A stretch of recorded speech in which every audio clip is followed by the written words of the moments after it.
चलिए बच्चों, तो आज जो है थोड़ा सा नेट का फिर आज समस्या हो गया, क्या बताएं, परेशान हैं। और परेशानी होना जायज़ है क्योंकि हम इंडिया में रहते हैं और बिहार में रहते हैं। ये हमारी बदकिस्मती माना जाए या जो भी मानिए, और बिहार में भी मधेपुरा जिला में रहते हैं, ये हमारी बदकिस्मती और कुछ नहीं है। चलिए हम जो टॉपिक पे आते हैं। हम आज जो है आप लोगों को जो सवाल बताने वाले हैं, वह सवाल जो है आपको बहुत ही इम्पोर्टेंट सवाल है, प्रीवियस सवाल है। और ये सवाल जो है आपको वैसे सवाल बता रहे हैं जो आपको बोर्ड से रिलेटेड है, बोर्ड में ही आपको आएगा, लगभग बोर्ड का ही सवाल है। अब आइए, उसमें सबसे पहला वर्ड मतलब सब चैप्टर है, वह है आपको संख्या पद्धति। वह कौन सा चैप्टर है? तो वह है संख्या पद्धति के बारे में। तो हम संख्या पद्धति के बारे में हम आप लोगों को बताते हैं आज, ठीक है। और उससे रिलेटेड जितने भी सवाल होंगे उसको हम कम से कम 5-6 सवाल को हम सॉल्व करते हैं आज, और आप लोगों को जो अपलोड करते हैं। अब आइए, यहाँ पर हम बता रहे हैं, यहाँ पर आपको सबसे पहला बात है संख्या पद्धति। और इसमें हम एक चीज़ लिखे हैं, एक लाइन लिखे हैं संख्या पद्धति में। वह यह लाइन है आपको कि यदि हर का गुणनखंड करने पर वह, अब देखिए संख्या गुणनखंड। अब सबसे पहली बात है कि आप लोगों को हर के बारे में जानना होगा, हर किसको कहते हैं। तो अब देखिए यहाँ पर कि अगर आप लोग पढ़े होंगे परिमेय संख्या, आप लोग पढ़े होंगे परिमेय संख्या। तो परिमेय संख्या में आप लोग पढ़े होंगे जिसको हम लोग क्या कहते हैं, p/q के रूप में लिखते हैं, जिसको हम लोग p/q के रूप में लिखते हैं। तो उसी को हम लोग क्या कहते हैं, परिमेय संख्या कहते हैं। अब आइए, इसमें यह जो ऊपर वाला होता है इसको हम लोग बोलते हैं अंश, और ये जो नीचे वाला होता है इसको हम लोग बोलते हैं हर। ऊपर वाले को क्या बोलते हैं, अंश बोलते हैं, और नीचे वाले को क्या बोलते हैं, हम लोग हर बोलते हैं। अब आइए, अंश और हर की बात हो रही, तो यहाँ पर जो हम लाइन लिखे हैं, यह लिखे हैं यदि हर का गुणनखंड करने पर, मतलब यदि हम लोग हर का क्या करें, गुणनखंड अगर करते हैं, तो गुणनखंड करने पर क्या होता है कि उसका कंडीशन है। तो उसका क्या कंडीशन है कि 2m अगर आ जाए तो वह शांत में आएगा, 5m आ गया तो शांत में आएगा। मतलब कहने का अर्थ है, जैसे हम देखिए यहाँ पर p/q हम लोग लिए, तो इसमें ऊपर वाला हो गया अंश, नीचे वाला क्या हो गया, हर हो गया। अब आइए यहाँ पर हम लोग जैसे ले लेते हैं 5/10, या नहीं तो हम लोग लिख लेते हैं 1/10। तो 1/10 जो है, यह 1 जो है, यह आपको कौन सी हो गया, अंश हो गया। यह क्या हो गया आपको, तो यह जो है आपको क्या हो जाएगा, हर हो जाएगा।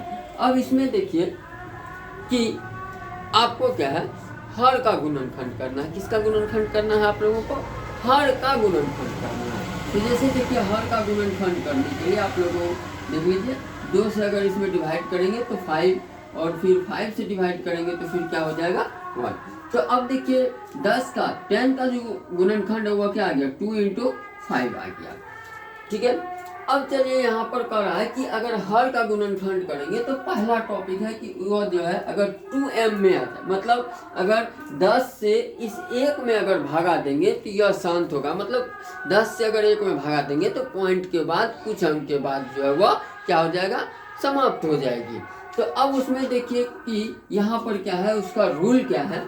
उसका रूल यह है कि 2m मतलब 2m, m का मतलब यहाँ हो गया आपको घात, m यहाँ पर क्या हो गया, 2 के ऊपर घात। मतलब उसको इंग्लिश में अगर हम लोग बोले तो वह हो जाता है आपको कौन सी, पावर, 2 पर पावर। जैसे देखिए 2 पर पावर मतलब कहने का अर्थ है 2 × 2 × 2। तो अब 2 × 2 × 2 है, तो इसमें क्या हो गया आपको, 2 पे कितना पावर हो गया, 3 पावर हो गया। 2 पे कितना पावर हो गया आपको, तो 2 पे जो है आपको 3 पावर हो गया, ठीक है। तो 2 पर 3 पावर हो गया, तो ये हो गया। दूसरा चीज आपको 5m बराबर, अगर मान लीजिए कि आपको अगर 5m आ गया तो इसमें भी m जो है वह घात होगा। मतलब इसका मतलब हो गया 5 × 5 × 5, मान लीजिए 5 पे 3 पावर, तो वह भी शांत होगा, यह कंडीशन। तीसरा आपको यहाँ पर कंडीशन हम दिए हैं, और वह कंडीशन है 2m × 5n = 2। तो यह जो है इसका मतलब ये हो गया कि 2 पर मान लीजिए 2 × 5 पर मतलब 2, 3, 4, 5 कुछ भी दे दीजिए। अगर इस कंडीशन, इस रूप में होगा, तब अगर आपको ऐसा निकलता है खंड करने पर, तो इसका मतलब वह भागा शांत होगा।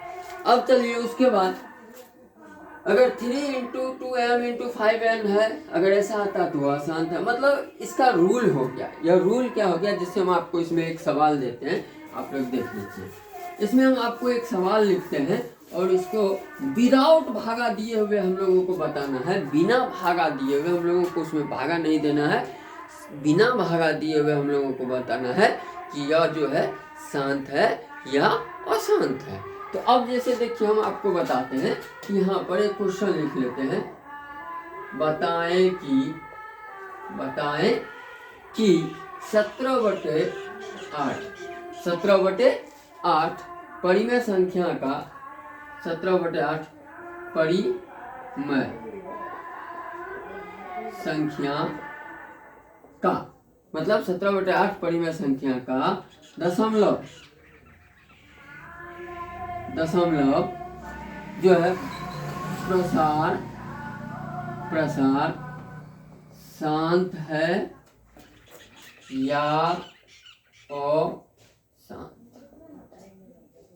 अब देखिए यहाँ कंडीशन क्या हो गया कि अब आपको क्या बताना है कि शांत है या अशांत है या आवृत्ति है। तो अब इसमें देखिए कैसे हम लोग करेंगे। और यहाँ पर एक चीज नोट कीजिए आप लोग कि यहाँ पर बताएंगे इतना बटे इतना और जो है इतना बटे इतना जो है बताना, लेकिन बिना भागा दिए हुए।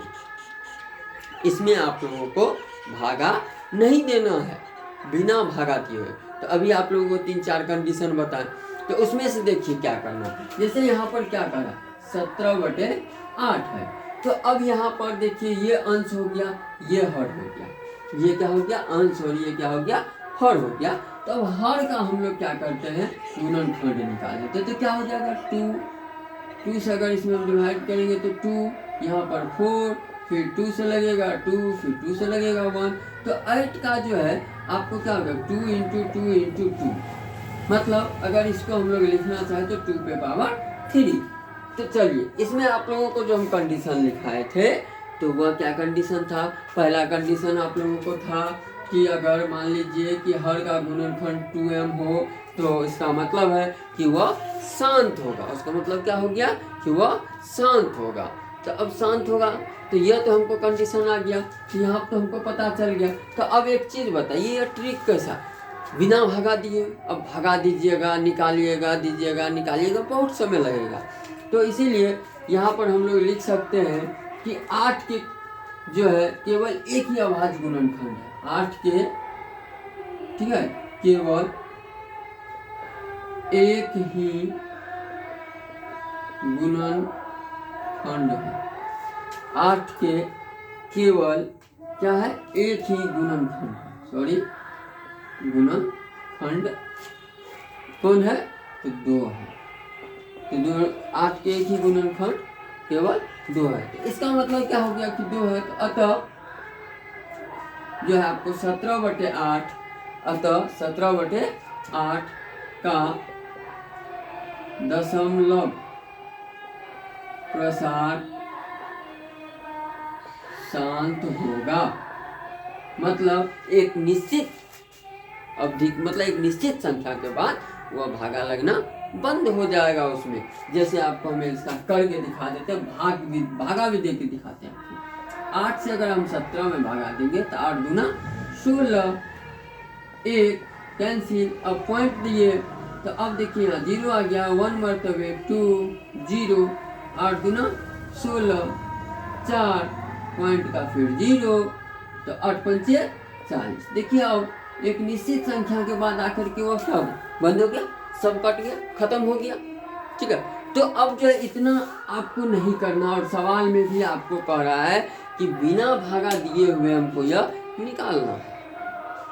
तो इसीलिए तो इसको हम लोग तो आपको हम पहले ही 3-4 जो है मुख्य मूल मंत्र आपको बता दिए। और वह मुख्य जो है मूल मंत्र अगर आपको याद हो गया तो ये आप आसानी से सवाल बना सकते हैं। और ये इम्पोर्टेंट सवाल है, ये बराबर सवाल आपको एग्जाम में पूछा जाता है। चलिए अब आइए हम नेक्स्ट सवाल की ओर चलते हैं। अब इसमें हम लोग क्या करेंगे तो अब हम लोग इधर नेक्स्ट सवाल की ओर चलेंगे। और नेक्स्ट सवाल में हम आपको बताने वाले हैं कि अभाज्य गुणनखंड। मतलब जैसे देखिए नेक्स्ट दूसरा सवाल है 140 कितना का 140 को अभाज्य गुणनखंड 140 को अभाज्य गुणनखंड के गुणनफल के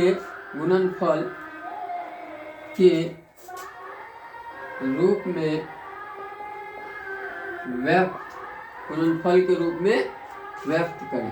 तो अब देखिए इसमें इसका हम लोग गुणनफल के रूप में इसको हम लोग क्या करेंगे व्यक्त करेंगे। तो कैसे व्यक्त करेंगे, तो सिंपल सा तरीका है। कैसे, तो 140 का खंड कर दीजिए, पहले छोटा सा लगाएंगे, पहले किससे लगाएंगे छोटा सा लगाएंगे। अब आइए 2 से अगर हम भाग लगाते हैं तो यहाँ पर 70 दूना 140, फिर 2 से भाग लगाते हैं 35 दूना 70, फिर 5 से भाग लगाते हैं 7 पंचे 35, फिर 7 एका 7। तो अब देखिए 140 का जो है आपको जो है अभाज्य गुणनखंड का जो है गुणनफल क्या हो जाएगा, तो यहाँ पर होगा 2 × 2 × 5 × 7। तो इसको हम लोग शॉर्ट में क्या लिख सकते हैं बताइए, तो इसको शॉर्ट में लिख सकते हैं 2 के 2 × 5 × 7, मतलब 2 पे 2 पावर हो जाएगा। क्यों, क्योंकि 2 जो है 2 बार आया था, 2 कितने बार आया 2 बार आया, इसीलिए इसमें जो है आपको 2 पे हम लोग क्या कर दिए 2 पावर दे दिए। ठीक है, चलिए तो ये क्वेश्चन हो गया, क्वेश्चन नंबर 2। अब आइए नेक्स्ट क्वेश्चन। अब नेक्स्ट क्वेश्चन की ओर हम लोग चलते हैं। ठीक है, नेक्स्ट क्वेश्चन में आपको क्या कहा जा रहा है कि हम करें कि अभाज्य, क्वेश्चन नंबर 3 अभाज्य। ठीक है, अभाज्य गुणनखंड विधि, अभाज्य गुणनखंड विधि। नेक्स्ट क्वेश्चन से 12 और आपको 15 तथा 21 का HCF महत्तम समापवर्तक तथा LCM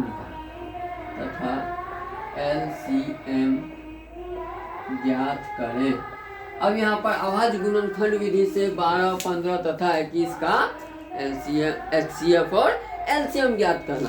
तो अब देखिए इसमें क्या है, तो इसमें निकालने के लिए पहले हम लोग क्या करेंगे सब का अभाज्य गुणनखंड कर लेंगे।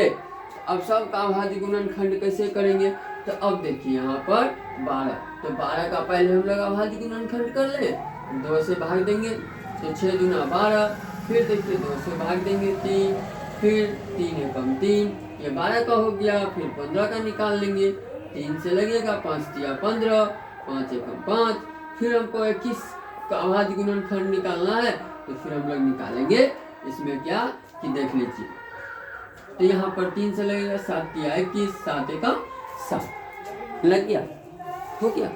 अब देखिए सबको हम लोग लिखते हैं। 12 का हम लोगों को क्या हो गया 2 × 2 × 3। 15 का क्या हो गया हम लोगों को 3 × 5, और हमको 21 का कितना आ गया 3 × 7। तो अब आइए इसमें एक चीज देख लीजिए। ठीक है, इसमें क्या देखिए आप लोग, हम बता रहे हैं। तो इसमें आपको क्या देखना है कि अब आपको यहाँ पर एक ही चीज कह रहा है, कौन सी HCF और LCM ज्ञात करने के लिए कह रहा है, HCF और LCM निकालने के लिए कह रहा है। तो अब देखिए यहाँ पर हम इसको लिखते हैं। HCF अगर आपको निकालना है तो HCF में क्या हो जाएगा कि इस तीनों के अभाज्य गुणनखंड में कॉमन कौन आ रहा है, मतलब तीनों में कौन कौन आ रहा है। जैसे देखिए यहाँ पर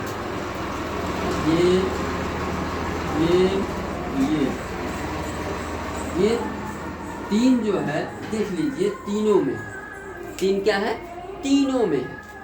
12 के खंड में भी 3 है, 15 के खंड में भी 3 है, और 21 के खंड में भी 3 है। तो अब देखिए इसमें इसके बाद आप लोग यह चीज देख लीजिए, और कोई संख्या एक दूसरे से मैच नहीं करता, इसका मतलब है कि ये तीनों का LCM क्या हो जाएगा, ये तीनों का HCF क्या हो जाएगा 3 हो जाएगा। इस तीनों का HCF क्या हो जाएगा आपको 3 आ गया। अब आइए इसमें आपको निकालना है एलसीएम। तो एलसीएम में क्या होता है, एलसीएम में क्या होता है, तो जो आपको एचसीएफ है, जो आपको एचसीएफ है उसको आप लिख दीजिए। जैसे देखिए इसका एचसीएफ कितना है, तो इसका एचसीएफ आपको 3 है, तो 3 को हम लोग लिख देते हैं।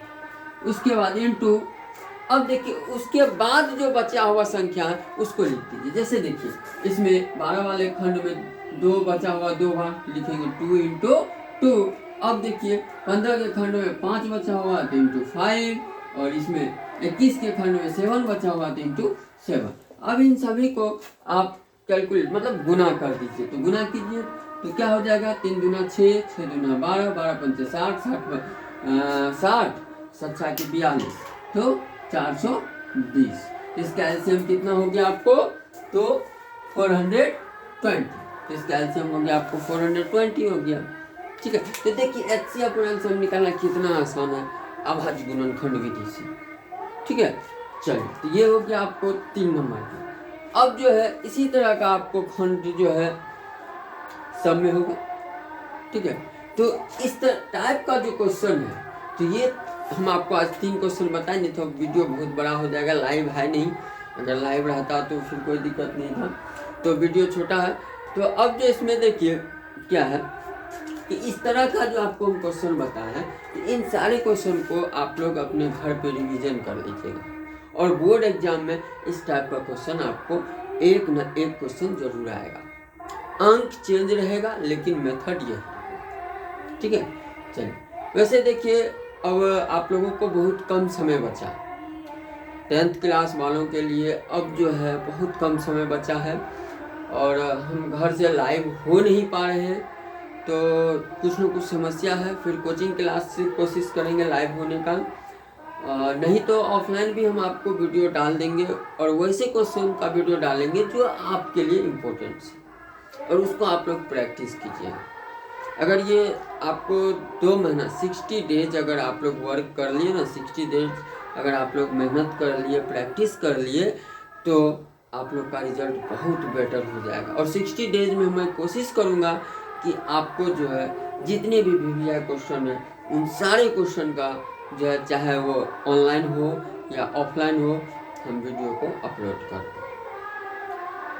देखिए क्या होता है ना, एक चीज़ जान लीजिए, लाइफ में अगर आप आगे बढ़ने के लिए चाहिएगा ना, तो आपको बहुत सारी परेशानियां आएगी, बहुत सारा समस्या आएगा।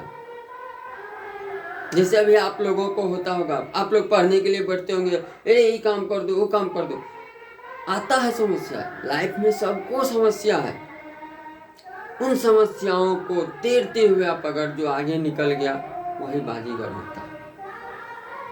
अगर उसमें आप फंस गए तो आप कहीं का नहीं रहेंगे।